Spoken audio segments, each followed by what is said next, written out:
നിങ്ങളൊരു ഫിഷ് ലവറാണ്, അല്ലെങ്കിൽ നിങ്ങളുടെ ഫ്രണ്ട്സ് ആരെങ്കിലും ഫിഷ് ലവേഴ്സ് ആണെന്ന് വെച്ചാൽ ഈ വീഡിയോ ഇപ്പം തന്നെ സേവ് ചെയ്ത് വെച്ചോളൂ കേട്ടോ.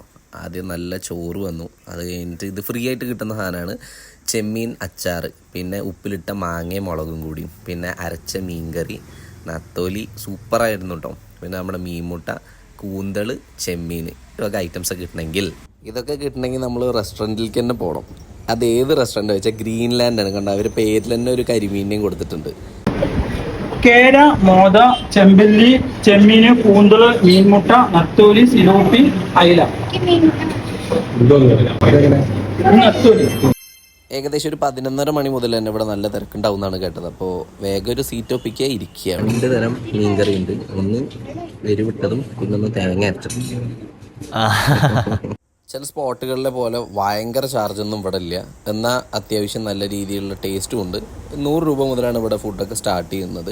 അതേപോലെ നമ്മൾ മിസ്സായിട്ടുള്ള 2 ഐറ്റംസാണ് കൂന്തളും ചെമ്മീനും. ഇതും അവിടെ ഉണ്ട്. പക്ഷേ എൻ്റെ പേഴ്സണൽ ഫേവറേറ്റ് ആയിട്ട് എനിക്ക് തോന്നിയത് നത്തോലിയാണ് കേട്ടോ. ഒരു പായസം ഫ്രീ ഉണ്ട്. ഞങ്ങൾക്ക് ഇന്നായിട്ടുള്ള ബില്ല് 930 രൂപയാണ്. ആദ്യം കണ്ട സന്തോഷം കൊണ്ട് 930 രൂപയായിരിക്കും കൊണ്ട് അറിയില്ല, അവന് മിഠായി കൊടുത്തു. അപ്പോൾ പേരിൻ്റെ ഒപ്പം തന്നെ കരിമീനുള്ള ഗ്രീൻലാൻഡ് വരുന്നത് തേനൂർ, പറളി, പാലക്കാട് ജില്ലയിൽ ആണ് കേട്ടോ. ഷൊർണൂരിൽ നിന്ന് പാലക്കാട് പോകുമ്പോൾ ഇത് ഏകദേശം ലെഫ്റ്റ് സൈഡിലായിട്ടാണ് വരിക. സോ ഒരു പീക്ക് ടൈമിലൊക്കെ നല്ല തിരക്കുണ്ടാവും.